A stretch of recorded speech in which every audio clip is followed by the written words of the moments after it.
This is CHSR 97.9 FM here in Fredericton, New Brunswick, Canada.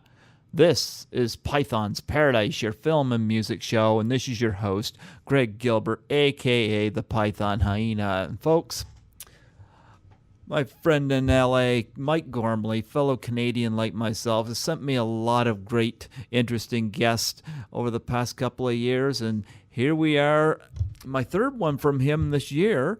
And always interesting. And not only do I like this woman, but she's also had a song in one of my favorite movies since the millennium, which I'll talk about in a little bit. Folks, I give you the lovely, the talented, the creative, the beautiful Sheila Nicholls. How you do, Sheila? Wow, thank you. I'm really good. Much better now that I've heard you be so fabulously lovely to me, Greg. What a lovely introduction. There you go. Yeah, you before we started recording, you had mentioned you've been up nearby New Brunswick. So you know where New Brunswick, Canada is, huh? Oh, I certainly do. Yes, I do. I mean, I'm not particularly familiar with it, but I've been, as I said, I've been to Toronto and I've been to Maine and you know, I've traveled around a lot in America. I've been to 48 states. Not that you're America, but I've been around. Well, you know, I often joke with people. I said, I bet Donald Trump don't know where New Brunswick, Canada is. I'm sure he hasn't got a clue. But you know, I gotta say, when Mike had sent me your information and whatnot for your new album, I looked you up online, and I come to the discovery that you had done a song in my favorite movie of the year 2000, High Fidelity. Yeah, it was a good film, wasn't it? I love that movie. And you had a song, you had a song on it called "Falling for You." Yes, I did. I was very blessed to have that opportunity. It was a really cool experience. Yeah, really good. Yeah, that song is on the soundtrack album. I've got that soundtrack album too. Well, it was an amazing soundtrack. I mean, the people that were on it are remarkable. I mean, being on a record with Dylan and even that alone is mind-blowing, right?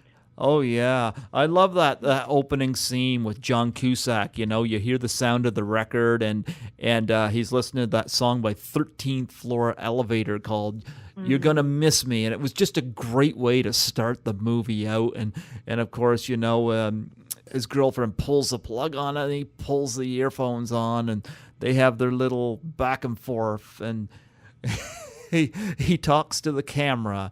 You know, what came first, the music or the misery, or something along those lines. He said that. And I like how he goes to the window and he goes, "You hear that, Laura? You didn't slip into the top 5 or something like that." Because I remember back a few years ago, I was going through a major depression because I had my heart broken. And my answer to that was I just had that image of John Cusack going to the window and yelling at this woman. And I thought, I'm going to watch this movie. And not only did I watch that movie, but I watched it pretty much every night for some 3 months. You know, sometimes movies can be cathartic like that, can't they, when you find something that really resonates. But music can be like that, too. You know, art can be like that. Sometimes it just helps us to process, you know, the existential dilemmas of being human. You know, it's why it's so incredibly important that we respect art, because it can be so helpful in our everyday life without us even knowing it. You know, it certainly is to me. Yes. Well, I love that movie. We got like a 10-screen theater here. It didn't come to that. It actually went to the Twin Cinemas that we no longer have, has since closed up. But Twin Cinemas usually played like the recyclable movies, but they played that one just fresh. And I remember when I went and saw High Fidelity, it just left quite an impression on me. And I loved how, like, you see a lot of soundtracks today where music just seems to be slapped into it just to make a soundtrack album, and there's no personality or structure to it. But High Fidelity... Well, Cusack was very, very, very strongly behind that. I mean, because you're right about that. What they normally do is if you have a record deal, they'll cross-pollinate. And there was a certain amount of that going on there because you'll notice that everybody on there was signed by Disney or was of a Disney affiliate. But that's what they normally do with a movie, is they just cross-pollinate, because they own the movie, they own the music, and they. But I think this particular soundtrack was absolutely handled directly by him, and I think he was very specific, very particular about what he put on there, and I think that was extremely wise because the story, of course, is about a record shop, and it better be an awesome soundtrack, right? Yeah, actually, it's funny because we got a record store downtown called Backstreet Records down on Queen Street, and it sells like used records and vinyl and CDs and stuff, and although you got to go up a flight of steps to get to it, it reminds me, like High Fidelity put me in mind of that record store. And so, so High Fidelity is very personal to me on so many levels, And, I'm so glad. That makes me really happy. I mean, vinyl is vitally important, I think. I have a 9-year-old daughter, and I just got a record player, and it's just a different experience, giving them the analog experience, being able to take the record out and put it on. And I find it to be, an important part of her childhood in some way. Not, overly important, but it's an important element for her, because I think with children, they're all just screen time and streaming, and I don't know. She really loves it. She's really into David Bowie, actually, my 9-year-old, so I'm pretty happy about that. Yeah, I've got some vinyl home. This kind of puts me in mind of something. I don't know how much you listen to Howard Stern, but his producer, Gary Dell'Abate, always seems to put his foot in his mouth, and he used the term pieces of vinyl. And I tell you, Howard had a field day with that comment. Howard has a field day a lot of the time, doesn't he? Oh, I'll probably never do an impression as good as Howard, but Howard impersonates Gary Dell'Abate, who is, of course, the famous Baba Booey. He goes, "Hey, boss, I got 25 pieces of vinyl here." Anyway,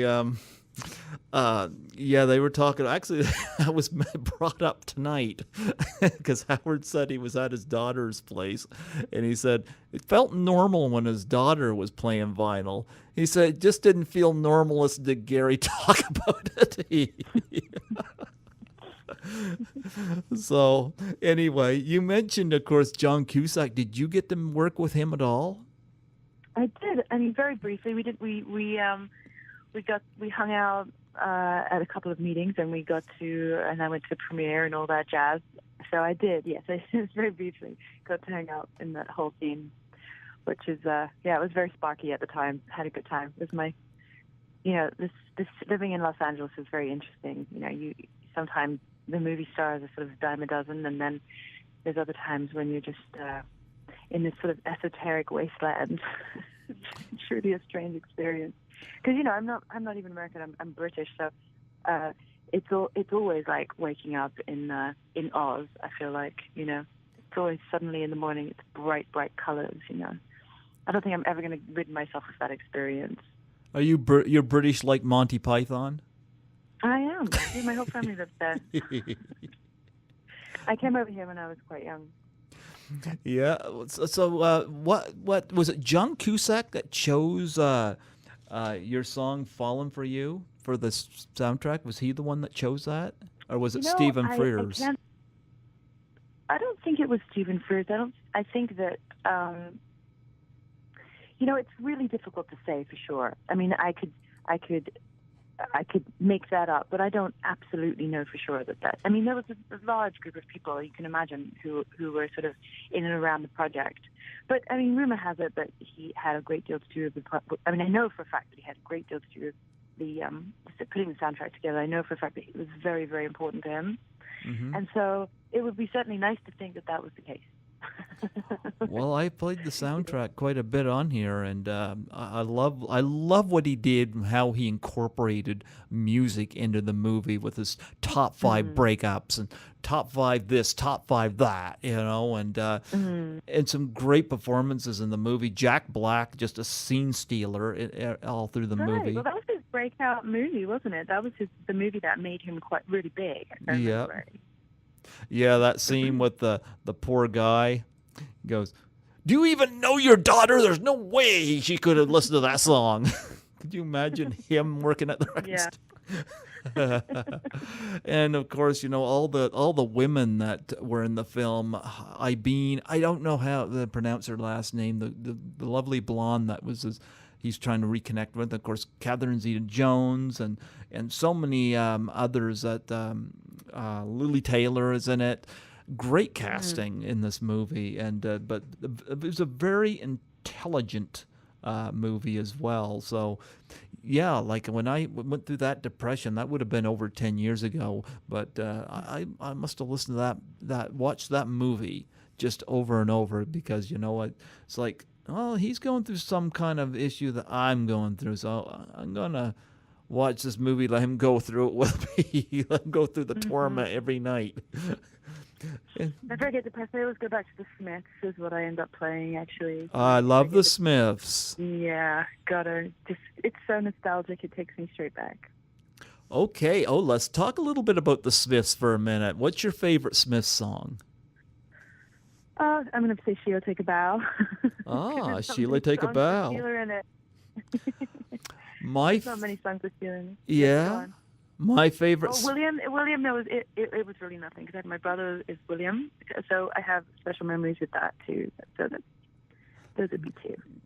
What about Frankly, Mr. Shankly? You got a Frank in your family too? Oh yeah, that I don't. That's a good one. That's a good one. No, it's amazing, because it's so it's, I don't know. The Smiths was like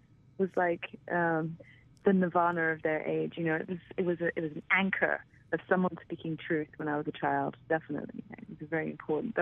Morrissey was very important to me during my childhood. My favorite Smith song is Big Mouth Strikes Again. I love that. Yeah, good one. It's just got a great sound to it.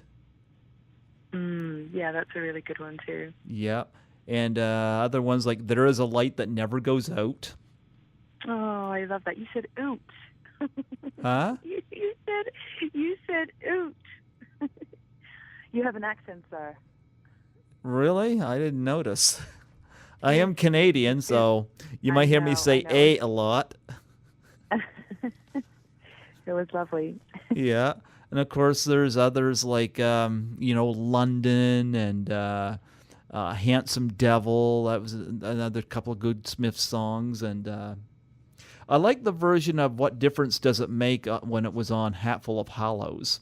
There was a couple of versions of that, but I like that version of it best. How Soon Is Now, of course, and Still Ill. So many great Smiths songs. Yeah, and even what was it? I think it was Asleep that made it onto the Perks of Being a Wallflower soundtrack. Well, it's been a big revival of the Smiths, I think. It feels to me like there's a great deal of people, teenagers, that like the Smiths a lot. I'm very close to Occidental College, and there's a lot of hipster kids that just seem to be really super into the Smiths out here. Oh, I think they're great. Yeah.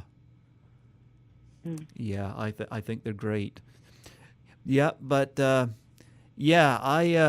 accent. Did you get this accent out of Mike? He's Canadian. His accent's a little choppy. Mine's a little choppy too. Once you leave where you grow up, it tends to get really mixed up if you start to become unconscious of it. And it's better to become unconscious of it, because you don't want to keep being conscious of your accent. It's weird. Yeah. But it's true. It gets a bit mixed up. I was talking to my brother this morning, so my English accent comes back more when I'm talking to my brother, and then when I'm out and about, I sound a lot more American. But I don't really think about it anymore that much. So how did you come to meet Mike? Oh, well, let's see. I I have a friend called Dave Stringer, who I've known for 20-odd years, and he knew Mike, and I was looking for a manager and somebody could help me release this record that really understood the record, that so Los Angeles again is an interesting place, and there's so many people here that are attached to the record industry, and I just really wanted to find somebody that really understood what I was trying to do and was enthusiastic about the project from a really heartfelt space. And so when I was introduced to Mike, I felt like that was really true. And so, it's never very easy. I'm somewhat esoteric, so it's a little tricky for me sometimes to sort of wrangle all the variables that it takes in order to release a record. And of course, you have to give that to somebody else. So it just feels like a good match. He has a lot of integrity, and he has a good heart, and he feels very ego-free, which all of the above makes me feel really comfortable, and so I feel pretty lucky to have bumped into him. But that's pretty much how it was, through a friend of a friend. Yeah, I've known Mike for a couple of years. I've never met him personally, but I reached out to interview an actress named Lisa Langlois, who was a Canadian actress, and I had her on my show and had a wonderful interview with her. And through her and through I met Mike. And Mike asked me if I interview musicians, and I said, well, sure. So he's been sending me, he came on my show himself because I wanted to hear his story, but he has sent me quite a few guests on my show. You're my third he sent me this year. So, he's been really good. I spoke to him this afternoon just to get your information, because when he asked me about doing the interview today, I would have been making Z's when I got an email come in, because I'm 4 hours ahead of you folks. But when I got home, I made contact. Like, she's all booked. But yeah, no, this is a good day for me actually. So it's really nice. It's nice and sunny here, just to rub it in. It's really, really warm, and it's 90 degrees. I know you guys are in the snow ice, so I'm sorry. Yeah, it's rainy outside here. Yeah. Anyway, that's how I come to know Mike, and he's been great ever since. Now, looking at the notes I took on you, I know I read something very funny. I got to ask you about this. Okay. Apparently, you were discovered doing cartwheels and streaking. Well, I wouldn't say I was discovered that way. I would say I would like to refer to that as my first 15 minutes of fame, and because they never actually tied the two together.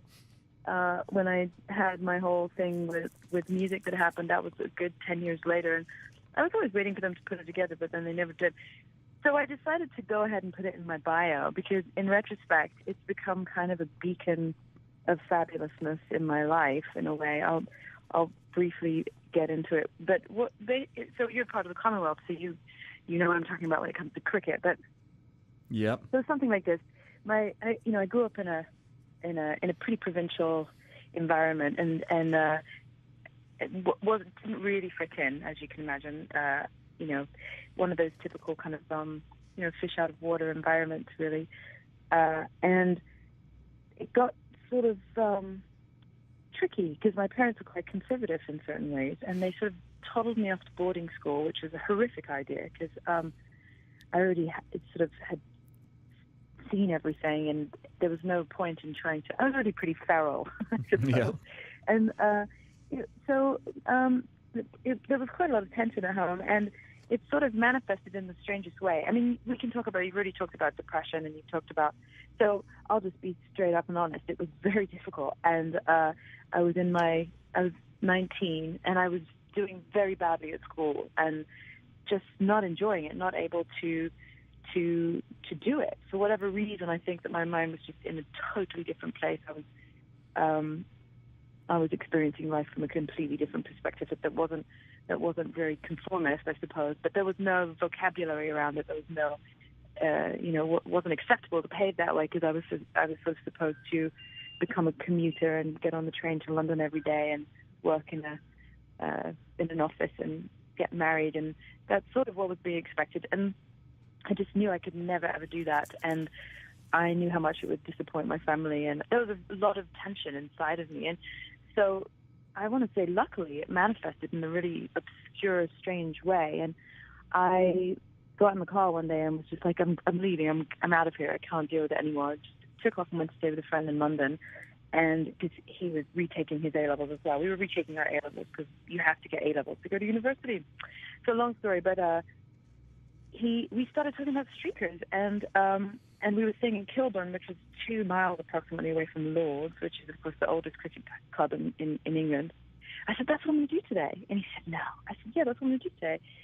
And I did. It was sort of premeditated by about 2 hours. I knew it was going back on BBC Two at 4:30. And we went down to Lords, and we waited outside, and we got tickets from people coming outside, and we walked around.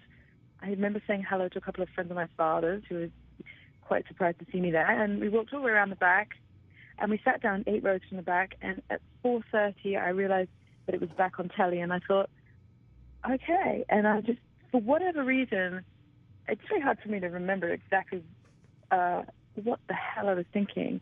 But I do remember that it was like, I was trying to subconsciously throw up all the cards in the air and see what landed.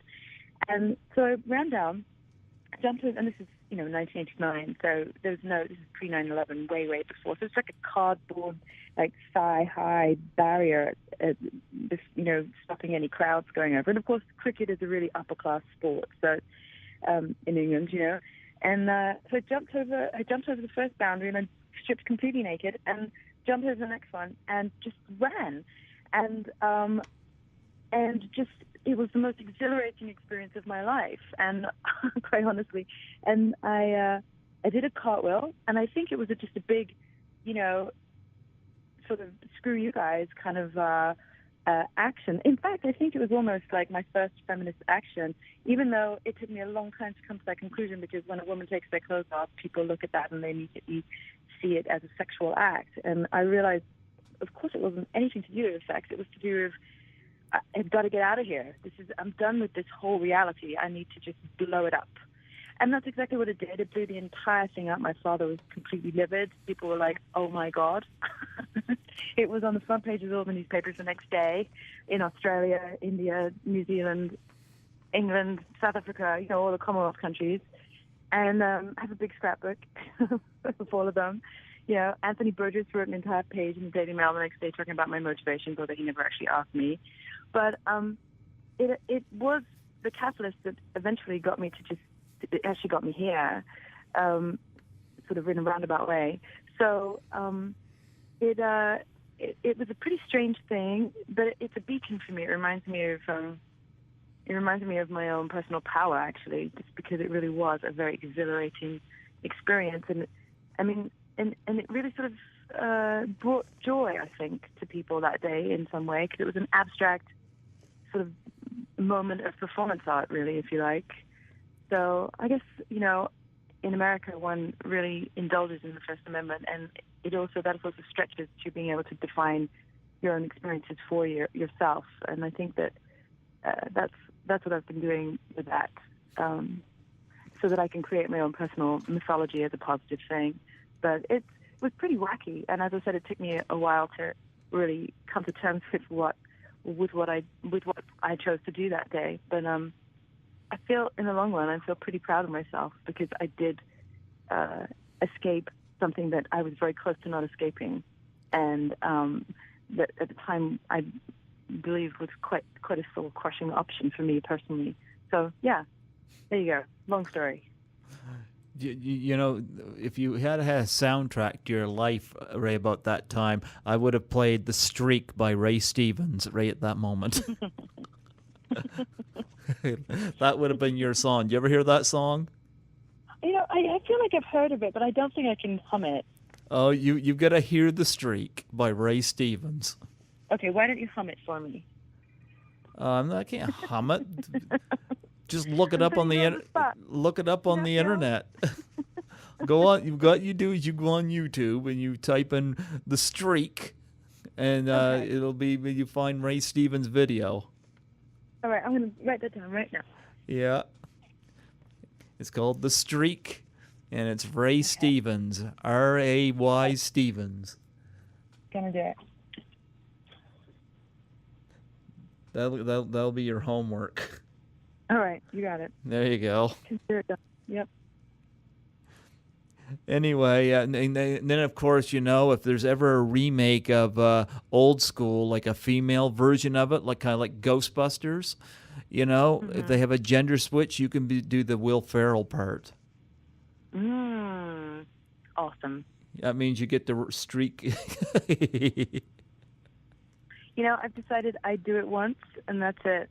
The thing was, Penthouse called me and asked me to do a whole thing afterwards. Oh, did they? And I realized that and of course I was 19, and they offered me £100,000, and I turned it down. And it was at that point that I realized that this was, it was never about, it was never about that. It was about, even though it was a public event, it was actually a very personal thing. It was sort of a shout for help in a way. It was sort of, I was close to, it was my version of a breakdown, actually, is what it was, I suppose, in a way. It was just like, I'm so done with this. But it was at a public event, and of course that makes it something that everybody else can comment on and have an opinion about, which is fine. I'm coming at it more from a comedic standpoint, though. I thought it was very funny, but same token, I kind of get where you're going. You didn't do it as a sexual act. I really get it. No, I've had encounters like that in my own life. Like I've said the F word within a church congregation before. So, Ooh, yeah. That is. How did that go down? That must have been. How did that go down? Well, I come from a. Were they okay? Well, I grew up Christian. I'm still Christian, but I do not like people meddling in my personal life. And I got a couple friends, and we like to go clubbing. Now, none of us drink. We just happen to know all the DJs, and we know the people at the clubs, and we're never trouble. And we just go there and hang out, listen to the music, and have fun. But one of the youth pastors got word of this, and had somebody come and talk to me about my quote unquote behavior. And I guess it went around that I was a drunk and a pervert, even though I don't drink and I've never picked up. So, oh my God, this is very well. The thing is, you never have that stuff when you're in Los Angeles because you're anonymous. You can live an anonymous life, I suppose, in a big city, but and I do know what it's like to live in a small place where everybody knows your business, and then rumors start and all that jazz. But gosh. Well, needless to say, several people in the congregation heard me say the F word to them, and he, from what I understand, hightailed to his car in the parking lot because I think he knew it was coming. Yeah. I mean, I don't advocate violence, but I would have loved to have known what his life was outside of church, It's like, how dare him make accusations about what he thought I was, Right, but that again is I don't know. People do that stuff, but it's I guess it's hard to be affected by that stuff here. It tends to be something that happens in a smaller community where there's just a lot more space, I suppose, or people. Gosh, I can't even remember because I don't have friends that behave that way. You know what I'm saying? Yeah. Mind you, I do belong to a spiritual community, but it's not really like that at all. It's a pretty interesting spiritual community. It's not. It's sort of one of those only in LA spiritual communities, actually. I hope that doesn't sound too scary. Well, I'm not saying I made the right decision, but you know what? I'm kind of like, they didn't want me part of their... You made the right decision. You absolutely made the right decision. You can do anything you want. You can go to a club and dance and be... It's totally fine. Yeah. And anybody that's saying, they can't... is coming from an egotistical place of their own insecurity, and you just have to have compassion for their ignorance, I guess. Yeah. But yeah, they didn't want me to be part of their congregation anymore. I was like, well, you know what? Howard Stern's been kicked off several radio stations, so I don't mind being kicked out of a church. I do know I still believe in what I believe. I still read my Bible, and Jesus loves me. They can screw off, as far as I'm concerned. But Well, yeah, and I think, yeah, go on. Yeah, I agree with that. You need to have a community that's supportive. yeah. But your first album, which of course Fallen for You was called Brief Stop. Now, what was it like doing your first album? That must have been exhilarating, challenging, and fun as well. Yes, I was. I'll just correct you briefly if it's all right, Greg. It's actually called Brief Drop, which is a ridiculously let's see, a colloquial British statement, which of course nobody understood, which was really stupid to name your record something that nobody's going to understand. Of course they did where I came from and they thought it was amusing, but I didn't really appeal to a larger market. So it's STROP, and it sort of means a strop is when a child is stroppy, they're being kind of having a bit of a tantrum. So it really means, it's sort of making light at the songs, because I don't know if you've noticed, but I can be quite wordy sometimes. But they so it's really about kind of putting myself down in a sort of English way of saying, that I was just having a little tantrum sort of thing. Even though they're not, I don't really feel that way at all.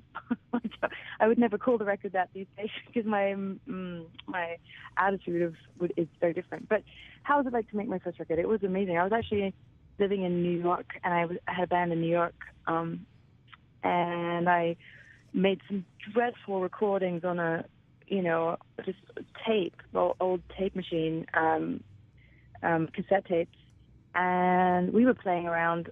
We were like a 9-piece band in 94, 95. We were playing, Bleecker Street, Bitter End, CBGB's, Kenny's Castaways, places like that, and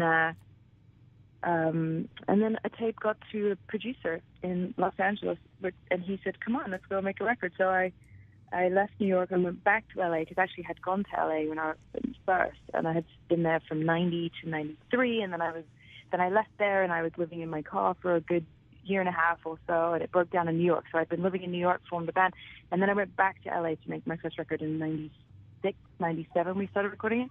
Okay. And it was amazing. It was fantastic. I mean, I never had an opportunity like that before, and it was just as the equipment was beginning to really shift. We recorded on ADAT, so it was digital tape, but it meant that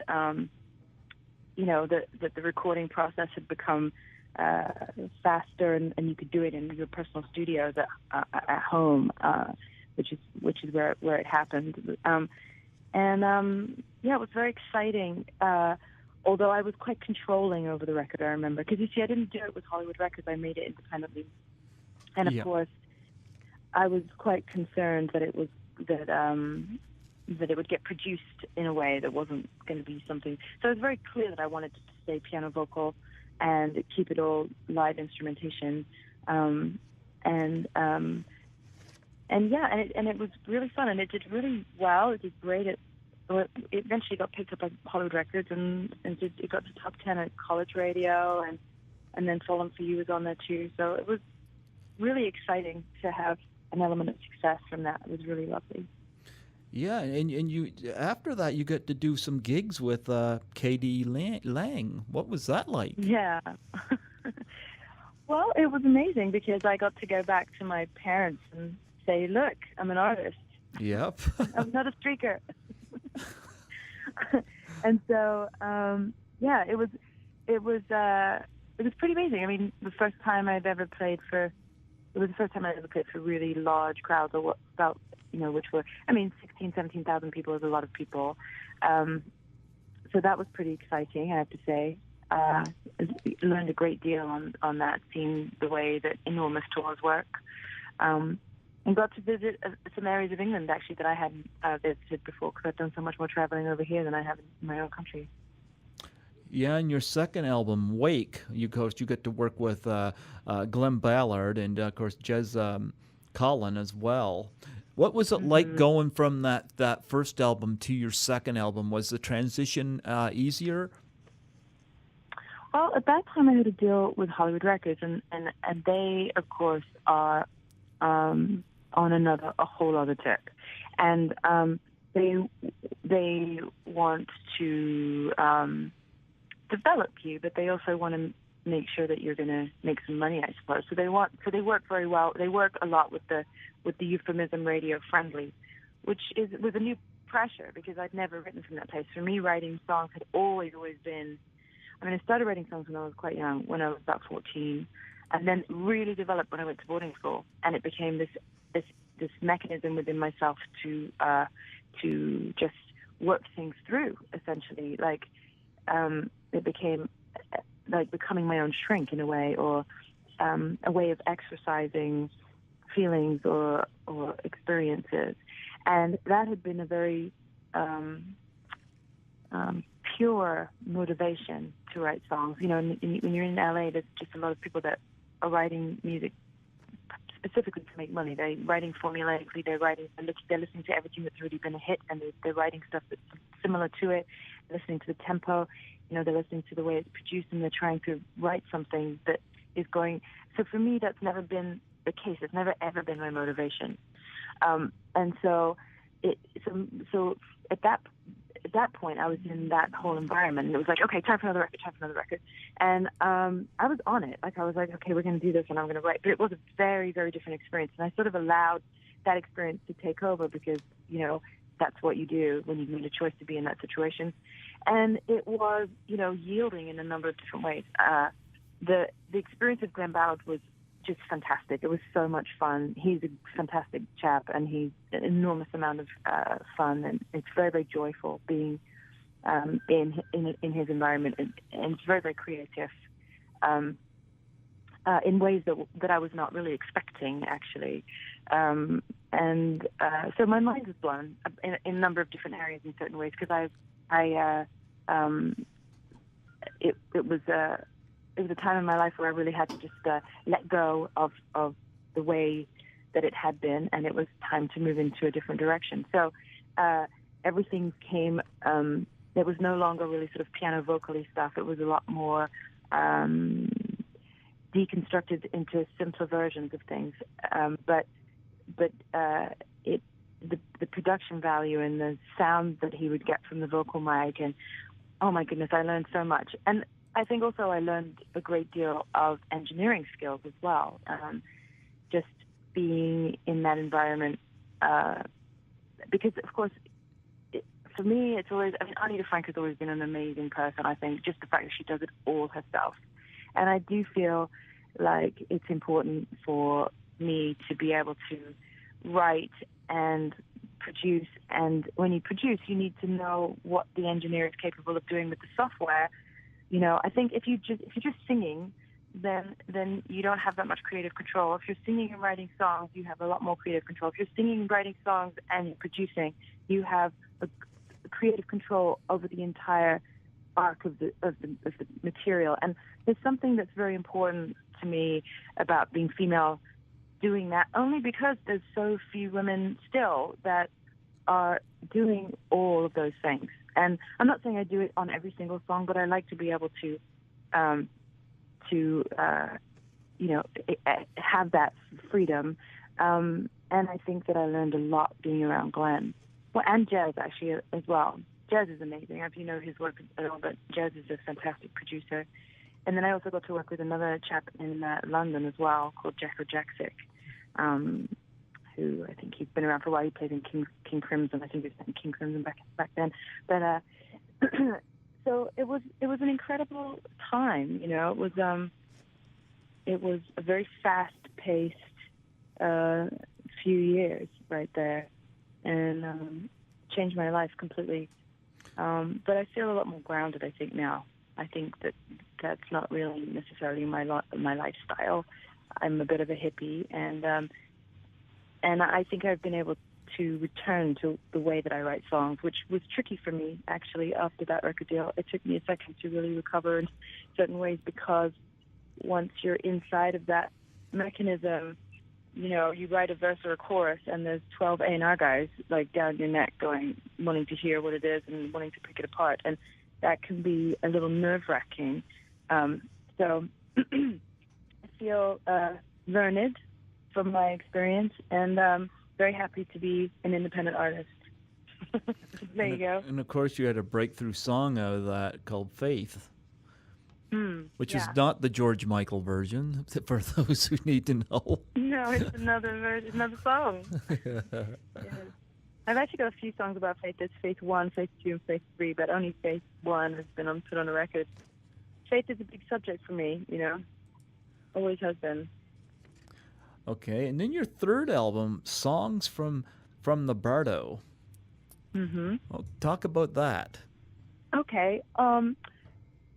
Well, I was reading the book of Tibetan Book of Living and Dying, and there is a passage in there about when a monk dies, and there are these particular mantras that they sing as the monk is dying, and I'm not hugely versed on Buddhism, but as far as I can tell, there are 4 Bardos: the Bardo of life, the Bardo of death, and the Bardo of life to death, and the Bardo of death to life. Obviously, they believe in reincarnation. So it was this image that stuck with me where he was talking about how when the monk is dying and is moving, is in the Bardo of life to death, there are certain mantras that are sung in order to help that monk take that journey, and that the monk can hear, even though he's dying and he's lying still, he can hear the mantras as he is moving into the next bardo, and that they are beacons or guidelines for them as they go. And it was just this very beautiful image that stayed in my mind, and it made me think about songs in general and where do songs come from, and how sometimes I'm sitting around and there'll just be a melody or that will just pop into my mind where, from anything. It can come from anything, like just turning on the faucet and listening to different frequencies of the water, or the wind chime outside, or reversing truck, or and they sort of land in these very esoteric ways. It sort of made me think about just music in general, and where songs really arrive from, especially when they are, when they feel like they're original. It's hard to create original melodies. A lot of things have been written, but especially when you feel like you're listening to something that you've never heard before. So it was that, and it was also the juxtaposition of my mother, who owned a pub in England, about 60 miles northeast of London, and songs that you hear in the bar, which is another a completely different thing, and so much more crass, right? But just take off those two letters, and you have a completely different meaning.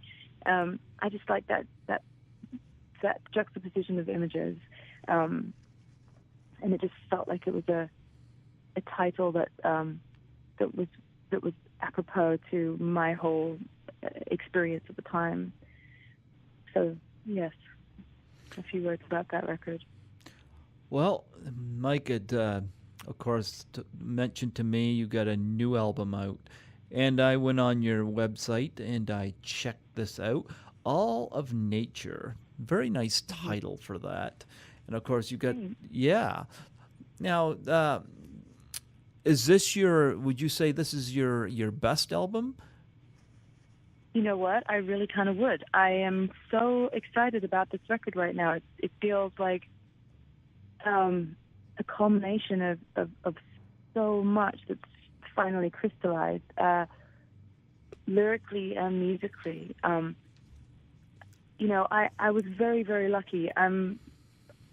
It's been a bit of a struggle here. I mean, I just went through divorce, and Los Angeles is very expensive, and people are streaming music and they're not purchasing anymore, and it's pretty interesting trying to make a living as a I musician. still purchase music.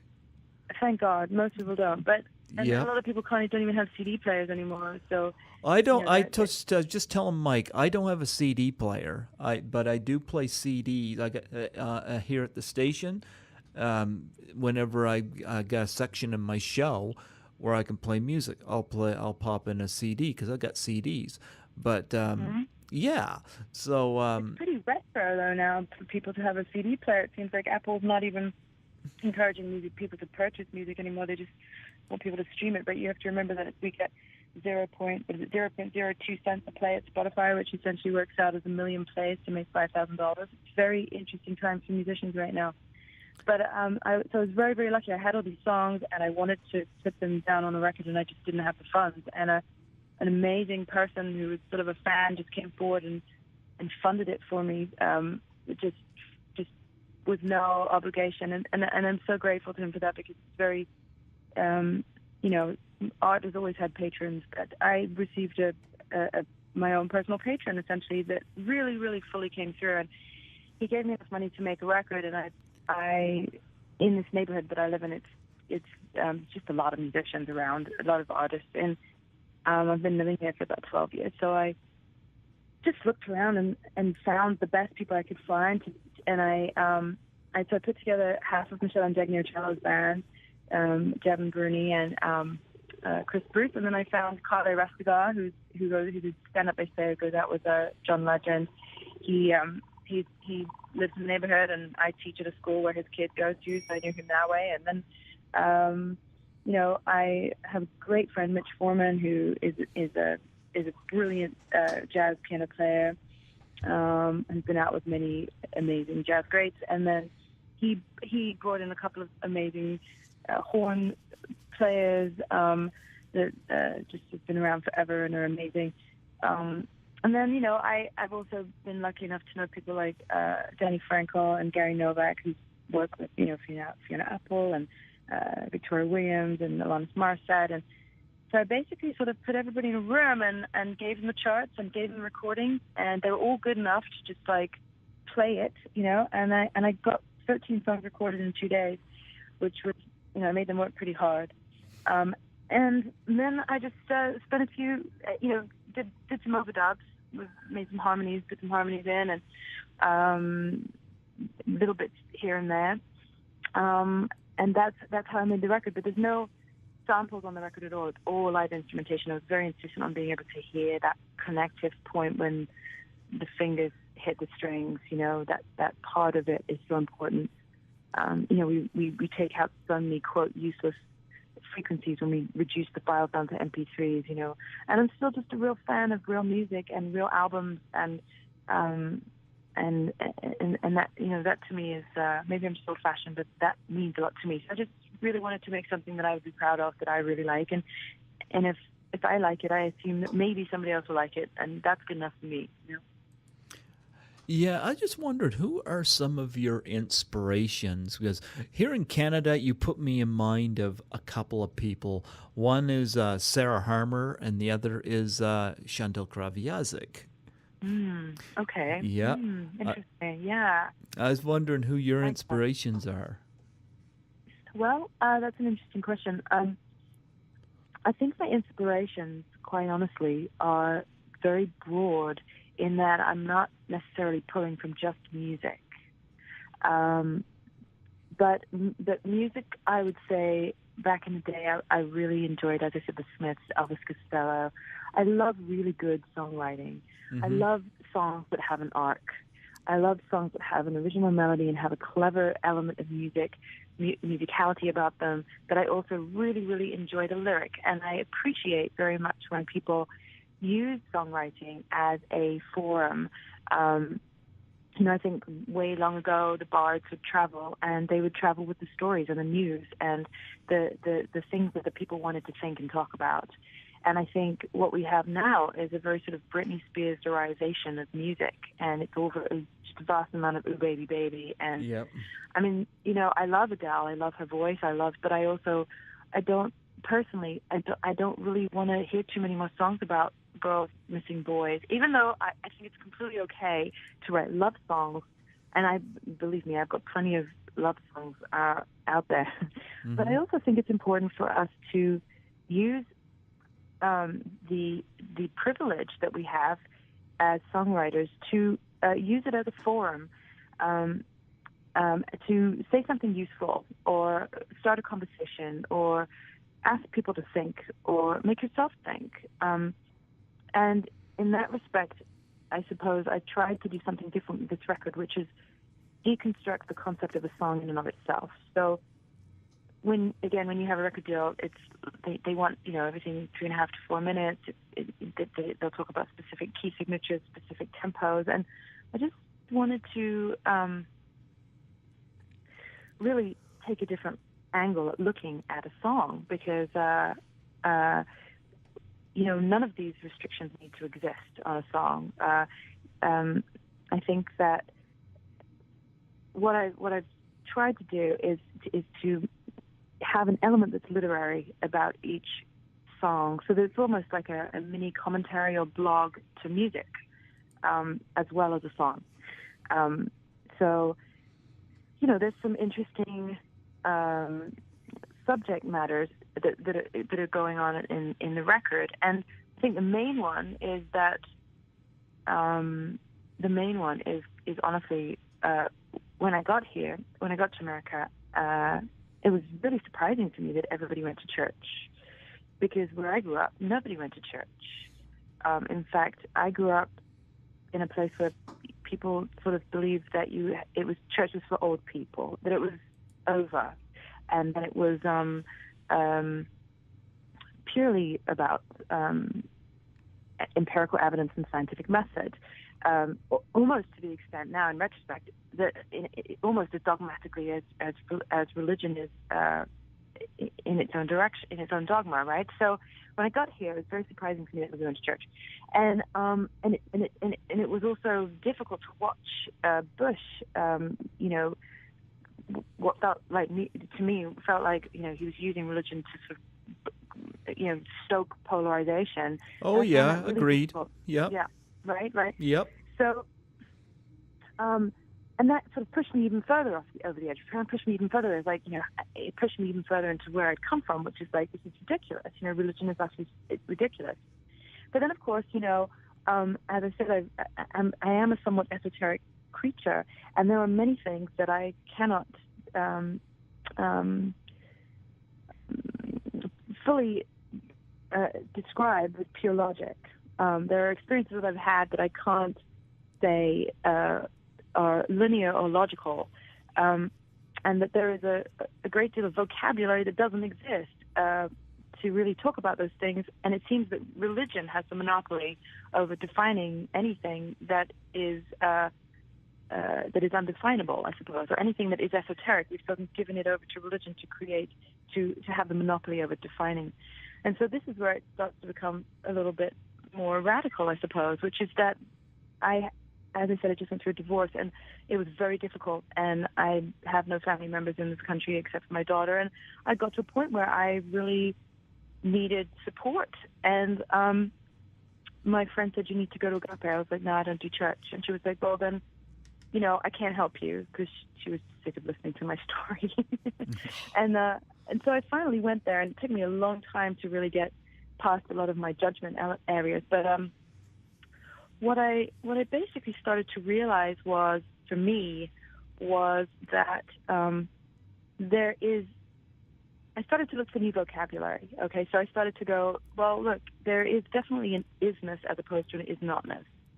This world is definitely not circumstantial, which is what an atheist would say. That this is purely circumstantial, and this is all just come together purely by chance. And when you're dead, that's it. You're over, right? That's the atheistic perspective. Whereas a believer will come from it and say that there's an intention behind this universe. And I got to a point where I realized I was really on the fence, and being on the fence was completely unacceptable for me. I needed to not be on the fence and figure out what I believed for myself. And I knew that personally, dogma was not going to do it for me. It doesn't personally work for me that, one religion is correct and the other religion is not correct. It feels to me like if we're talking about God, we're talking about something that is infinite by definition. And that when our tiny anthropomorphic perspective tries to define it, we will always fail, because we can't, because we're sitting on this ball of mud in space, and the universal is the universal, and we can't quite ever totally put our finger on it. So it doesn't make any sense to me that one religion is right and the other one is not. It feels to me like if we're talking about God, we're talking about the same God, one God. There is only one. And it just occurred to me how much baggage was on this word, every single person I bumped into believed something ever so slightly different about the definition of that word. And so one of the songs that is on the record that I really like, and in fact, this is the one we're going to release, which is released first, which is a bit of a gamble. Yep, Mike has told me about this. Yeah. Right. It's called God, and then in parentheses, Bill Maher, Don't Throw the Baby Out with the Bathwater. Yeah, Bill Maher is a little nasty about that, isn't he? Well, let's talk about that. Bill Maher is an atheist, and what he's basically doing is just most atheists do, which is saying, look how ridiculous these silly rules and stories are. Why are we adhering to these? Throw it all out. Whereas for me, and not to offend anybody, but here's the thing: for me, it's pretty obvious that, because I guess I started here, but for me, it's pretty obvious that that religion for me does not have the monopoly of defining the infinite, and that by simply being human and part of this oneness, right? So there's nothing that is not of this oneness. So that means that there's a kernel of this oneness in absolutely everything, including oneself, which means that there is essentially access to that oneness, if you want to experience that. So joy and love and compassion, all of these high qualities of being human, I think, are divine elements that shine through all of us now and again, although it can be tricky in times like this. So what it is I try to, for me, I just needed to deconstruct the word for myself and then reconstruct it into something that did work for me, because I needed to surrender into something that I could believe in. And all of the definitions that so much, nothing really worked for me. So the song is about making some wide and broad suggestions about what it might be. And so it talks about, God, maybe it's something infinite in all directions. Maybe it's infinite in all directions, those perceived and unperceived alike. Maybe God is something that was never born and never dies, which of course Lao Tzu said 3,000 years ago. Maybe God is something that was never born and never dies, yet contains every birth and every death. So the record is slightly heady at certain points, because I'm trying to work through some of my own stuff. But it also includes an element that is very important in back of it, which is, I heard Edward Whitton say. Edward Whitton is responsible for M theory, which is I think which is string theory, right? It's the sort of leading string theory, I guess. And he said that emptiness is unstable. They said emptiness is unstable, and that if you were to look at the same piece of space for long enough, something would manifest, something would occur. And this is really interesting to me, because I think what I've realized through meditation, and this is very important because I've been doing a lot of meditation, and when you meditate, you're stilling your mind, and as you still your mind, you start to observe your thoughts, and you start to experience the eye behind the eye, and you start to objectify your subjective, and you realize that you are not your thoughts, even though our egos attach ourselves to that identity all the time and act on it. But there's actually another experience of being human if you really, really sit and listen. There's an eye behind the eye, and I think that really took me to a different place in my own life, where I started to contemplate the question: is consciousness itself a bigger crucible than matter? And that is essentially the crux of what is holding this record together, is that statement that consciousness itself is, I think, a bigger crucible than matter, and that behind all of this is consciousness. What do you think Bill Maher's reaction will be to that song? I'm really not attached. I don't know. I'd love to chat with him about it, but I don't have any expectations. I mean, it was really just. I didn't want to just call it God, yeah, because that is just. It felt that it wasn't just. It just felt that would be too heavy. So I wanted to lighten it up a little bit. And he's like the most famous atheist that I can think of at the time. And I happen to be quite a big fan of his, actually. I think he's pretty great. But yeah, you're right. I think he can be a little nasty sometimes. Yeah, well, like I said, I read my Bible. I come from a Christian household. I was baptized, but I also too am able to take a step back and not take. I don't like this whole bully approach I'm seeing out of a lot of evangelists, and condemning this and condemning that, and um, so I try to approach everybody, um, whether I agree with them or whether I don't agree with them. I try to accept them. Yeah, Mhm. and I think it's Yeah, kind it's of so the only important. thing. Yeah, it's kind of the only thing I can do. It's like Yeah. I like a lot of R-rated movies. And when you get these groups out there trying to lobby for censorships, I'm sorry, but I always point out to them the Passion of the Christ is an R-rated film. I mean, you're kind of lobbying against yourself when they do that. But I can't I get into their views when it comes to stuff like that.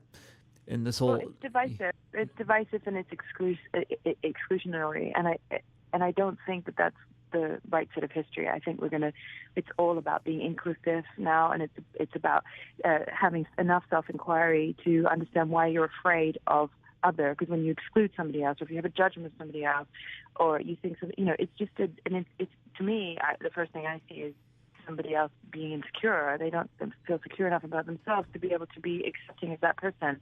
They find that other person a threat in some way. And honestly, that's just ignorance and not being exposed, lack of exposure. And then you just have to have compassion. I mean, because it's not the right side of history. That's not why we're headed here.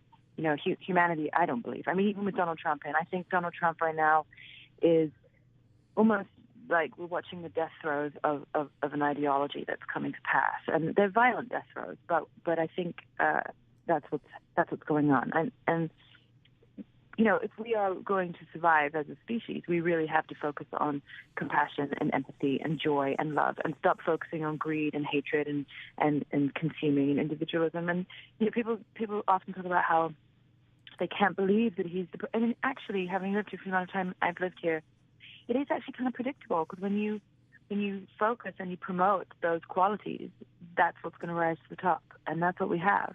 So unless we choose to fundamentally shift the way that we behave, and unless we fundamentally choose to make that connection between other or perceived other, that to me is a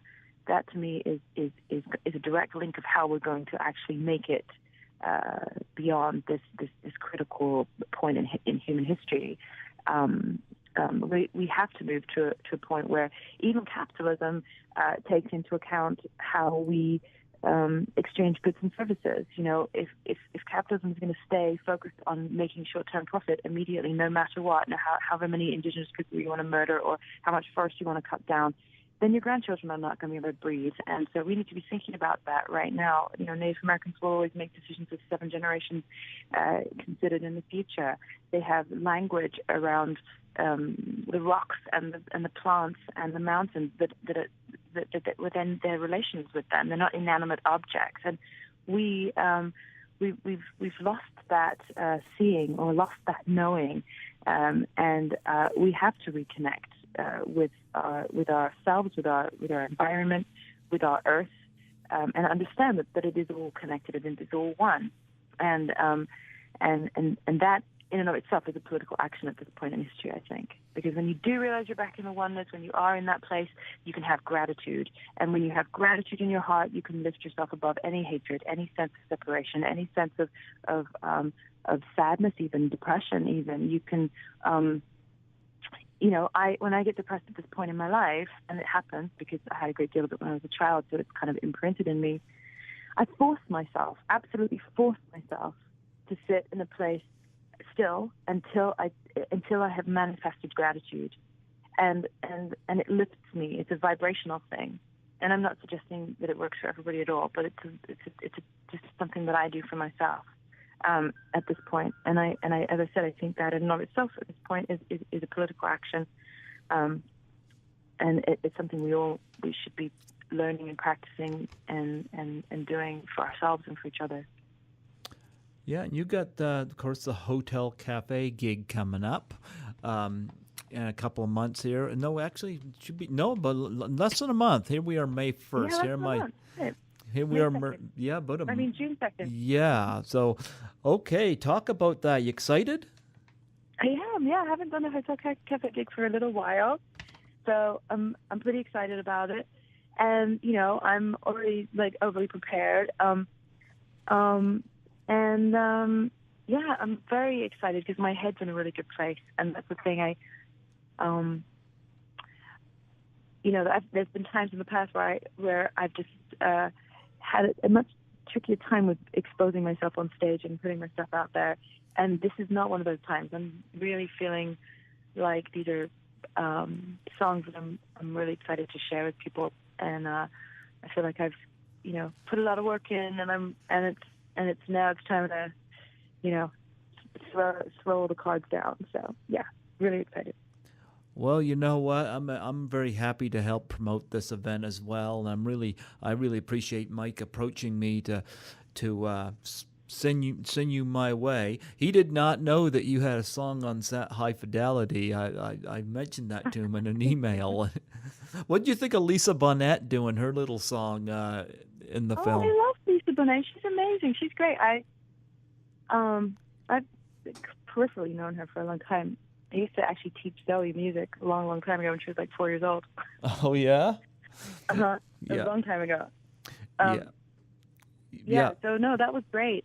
She's a great singer. She's got a lovely voice. I love those braids she had in the movie. I think it just added an element of class to her. Yeah, no, she's amazing. I really, she's a standalone person and artist, and yeah, she's very well known for being that fabulous hippie chick in LA. She holds a particular space. Yeah, she's a very interesting person. Well, so is the Hotel Cafe in Los Angeles, California, is it? Yes, it is. It's right in the bang slap in the middle of the belly of the beast in Hollywood. It's between Hollywood and Sunset Boulevard on Cahuenga. So it's right there. And that is June 2nd, 2017. Yep. That's correct. I can give you the address, too. It's at 8 o'clock, and it's at 1623.5 North Cahuenga Boulevard, Los Angeles 90028 is what it is. Well, we'll get this out there before then, but as I said, eventually, of course, when this goes on YouTube, of course, the event will be a past. But hey, we still get to promote your albums, and that's always a plus. So that'll live on through the YouTube transfer. So that.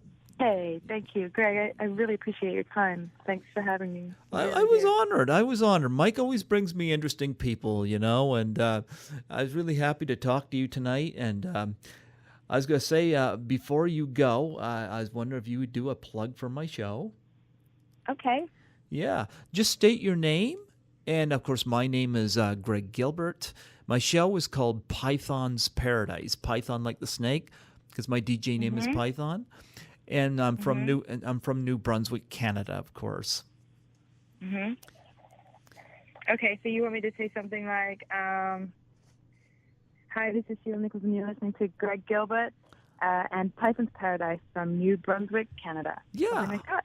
There you go. Right, Perfect. Yeah. Want me to do it again, or should I do it again? Yep. Go ahead. Yeah. Shoot. Okay. Hi, this is Sheila Nicholls, and you're listening to Greg Gilbert and Python's Paradise from New Brunswick, Canada. Thanks so much, Sheila, for coming on here. I know it was very short notice, but I think we got a really good interview out of it. So I'm very happy with this.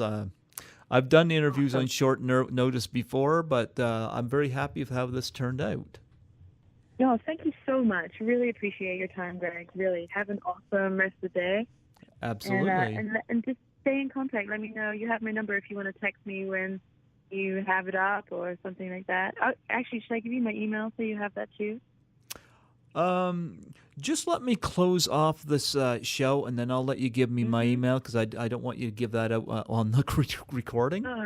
You got it. Yeah, so just let me close off, but just stay on the line, okay? Okay. Okay. Well, folks, that is Sheila Nicholls here on Python's Paradise. Check out her new album, All of Nature. And, of course, check out High Fidelity as well, where you get to hear her beautiful voice in that film as well. Folks, this is Python Hyena signing out, wishing you a good evening. Thank you.